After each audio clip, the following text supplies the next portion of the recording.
আলাইকুম, আশা করি আল্লাহর মতো সবাই ভালো আছেন। আমি আজকে ডাল দিয়ে ডিম দিয়ে রান্না করবো। ডালটা আমি ভিজাইয়া তারপর শিল্পটায় বেটে নিব। আমি শিল্পটায় বেটে নিব। ডাল বাটা শেষ হলে একটু পেঁয়াজ, এখানে এলাচ, দারচিনি, গোলমরিচ সব কিছু দিয়ে দিবেন, একটু লবণ, পরিমাণ ধনিয়ার গুঁড়ো, হলুদের গুঁড়া, মরিচের গুঁড়া, একটু জিরার গুঁড়া, আমার মশলা আর পেঁয়াজ দিয়ে দিই। সবগুলো একটু হালকা মেখে তারপর তেলে ভাজবো। তেজকের বড়া দিয়ে দিব। ওগুলো দেওয়া হয়ে গেছে। আমি নর্মাল মশলা দিয়ে দিচ্ছি, কারণ আমি মশলা দিয়ে আবার রান্না করবো, তাই বেশি মশলা দিই না। একটু ছিদ্র করে দিব যাতে মশলাটা ভিতরে ঢুকে।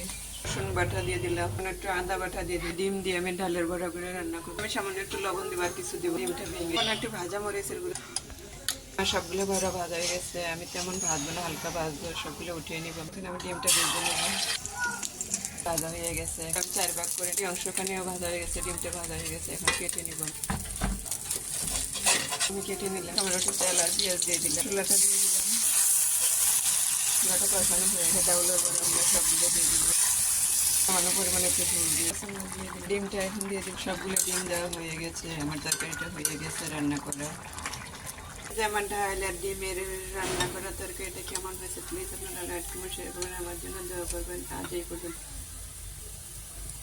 আমার রান্না করা হয়ে গেছে, কেমন হয়েছে প্লিজ আপনারা লাইক কমেন্ট শেয়ার করবেন, আমার জন্য দোয়া করবেন। আমি দোয়া করি আল্লাহর রহমত আপনারা সবাই যাতে ভালো থাকেন। দেশের পরিস্থিতি ভালো না, তবু দোয়া করি ভালো থাকেন। আল্লাহ হাফেজ। এই পর্যন্ত। আসসালামু আলাইকুম।